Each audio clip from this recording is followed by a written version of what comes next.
Mm. It's like an obstacle course in here. Okay, so, my name is Diana. I'm currently living in Hokkaido, Japan, specifically in Muroran, Hokkaido, Japan. I've lived in Hokkaido for exactly 1 week tomorrow, and already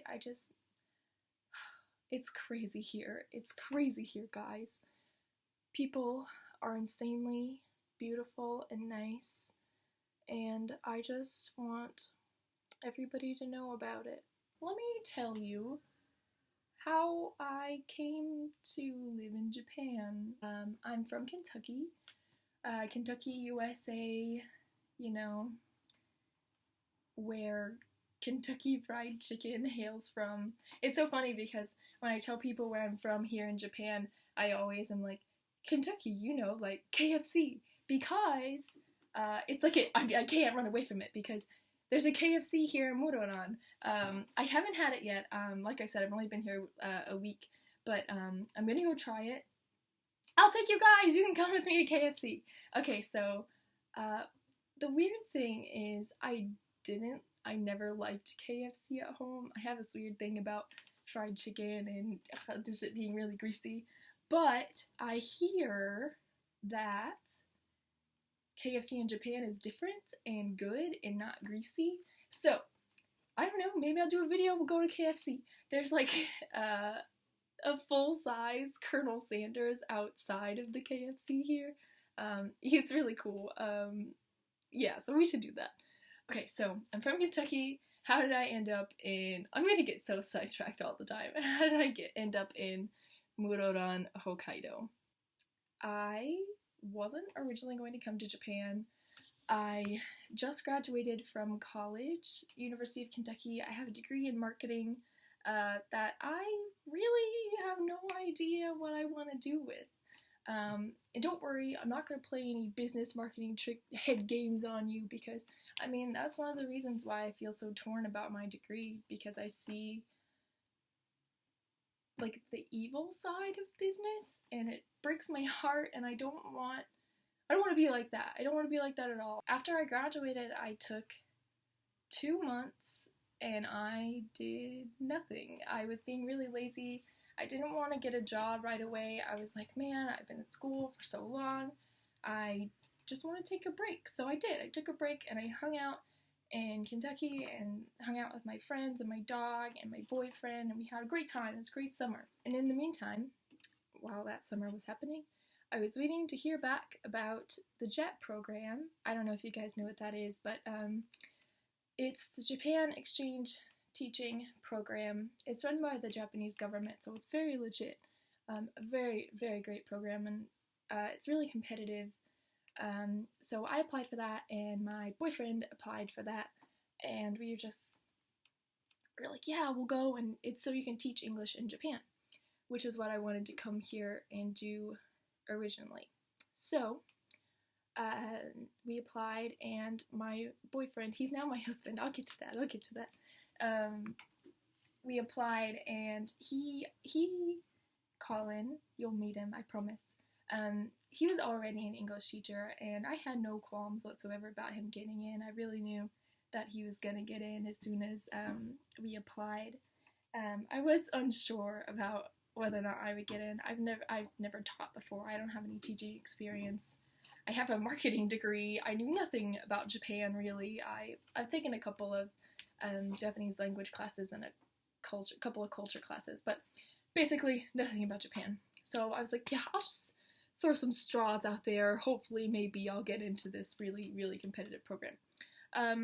So we got interviews, and we went and did our interviews in Nashville, and it was a really great experience, and I had a lot of fun at the interview, but I got put on the alternate list. So like Colin made it in, which I knew was going to happen anyway, and so Colin made it in, and I got put on the wait list, and I'm still on the wait list right now, and that means I don't get in unless somebody breaks contract early and decides to go home, or they don't want to do it anymore, but pretty much no hope left for me. So I was like, okay, fine, I won't go to Japan. I will move to California. I've always wanted to live in California. My best friend, Jessica, was moving out there for grad school, and I was like, yeah, I'll just go with you to California. We'll live in San Diego. I'll find something to do with my double marketing degree. So I was planning to do that, and my boyfriend and I were like, well, we'll be okay. We can take a year break, because the JET program is like 1 year contract minimum. So I was like, yeah, we'll be fine. I'll take our dogs. We have 2 perfect little baby dogs that I'm sure I will show you pictures of, like 1,000 pictures, videos, I don't know. So I was like, yeah, I'll move to San Diego. I'll take the dogs. I'll find some sort of marketing job. You go to Japan, teach, change the world. Then we'll meet back up in a year and we'll figure stuff out. That was the original plan. It sounds kind of like a good plan, right? That's what I thought, too.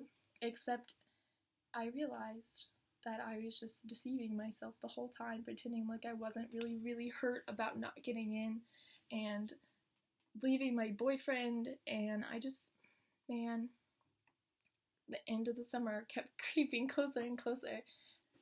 So every time we would even talk about the airport or saying goodbye or any of the, anything, we would just burst into tears, cry for hours, just, it was really hard. And I mean, I felt like our relationship was strong enough that we really could have made it individually on other sides of the ocean, but we really didn't want to, and that became, I hate that it didn't become like apparent until it was almost time for him to leave, but I'm so glad it did, because maybe 2 weeks before he was going to get on the plane, we were just like, okay, yeah, like, I want to go. Like, I want to go with you. I don't want us to be separated, and I feel stupid for waiting so long, and I feel stupid for waiting this long to figure it out, but I'm glad we did. So we got married. Like, we got married at the end of July, very rushed. Then he went to Japan, like, the next week.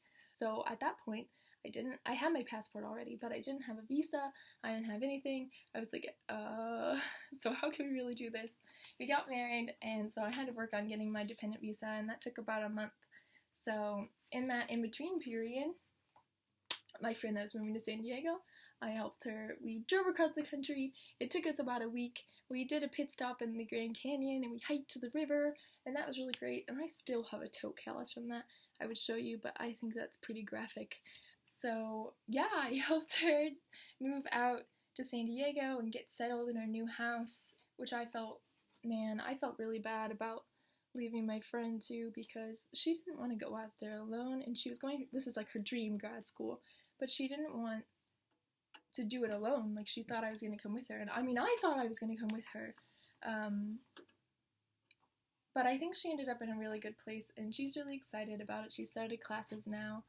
I think we both ended up where we were supposed to end up. So I spent maybe a week in San Diego while I was waiting for my visa, and then it got shipped, and I booked my ticket the very, maybe 4 hours after I got my visa, and then, yeah, I've been in Japan for a week tomorrow. 2 weeks tomorrow. And it's crazy, and I want to tell you guys all about it, and I want to tell you so much stuff, but this is already really long. This video is, I've been talking forever. Okay, so I think one of the most important things I want to do with this channel, or making these videos, is I want to be 100% brutally honest with you about my whole life, and I've lived most of my life not even being honest with myself, much less the people around me. So I don't want to be like that. No pretending. I just want to tell you guys the truth. So tell me what you want to know. Is there anything about Japan that blows your mind and you really want to know about it? I'll tell you the truth about it.